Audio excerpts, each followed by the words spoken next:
আল্লাহ, আর কোনোদিন করবো না আল্লাহ। আরে আল্লাহ, কি অবস্থা! এই কাগজ দে, কাগজ দে।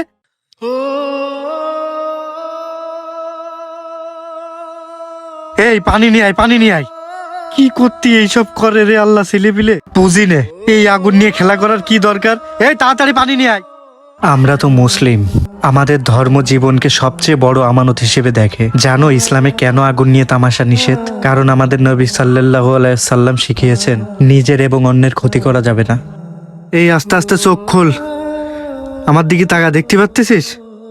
এই তো, এই চোখ খুলে তাকায় আছে। কি দিয়ে কি করতে যে এরকম হইলো?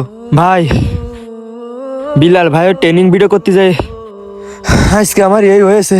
ট্রেন্ডিং ভিডিও না? এই ভাইরাল হওয়া জরুরি না জীবনে সুস্থ থাকা জরুরি?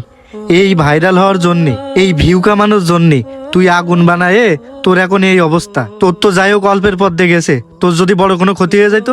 ভাই ঠিকই কইসাও ভাই, এরকম ডেঞ্জারাস টপিক নিয়ে আমি আর কোনোদিন ভিউ কামানো না ভাই, আমি আর ভাইরাল হব না ভাই। তুই ভাইরাল হতে চাস ভালো কথা, ভিউ কামা ভালো কথা, তাই এইসব কইরে আগুন নিয়ে খেলা, জীবনের ঝুঁকি নিয়ে এইটা কি সেই আমানত রক্ষার দায়িত্ব হইলো? আল্লাহ তাআলা আমাদের এই শরীর, এই মন দিয়েছে ভালো কাজ করার জন্য, এই ধরের।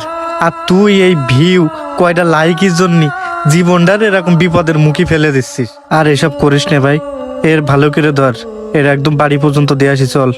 বন্ধুরা তোমরা সবাই শোনো, যারা আবেগের বশে পড়ে এমন ঝুঁকিপূর্ণ ভিডিও বানাচ্ছ, ঠিক এমনটাই রাসূলুল্লাহ সাল্লাল্লাহু আলাইহি ওয়াসাল্লাম আমাদেরকে সাবধান করেছেন। আগুন জাহান্নামের শাস্তি মনে করিয়ে দেয়। একে তুচ্ছ তাচ্ছিল্য করা, একে নিয়ে তামাশা করা, এটা কি আমাদের জন্য শোভা পায়? আমাদের ভেতরের আগুন হওয়া উচিত নেক আমল করা, জ্ঞান অর্জনের এবং মানুষের কল্যাণের।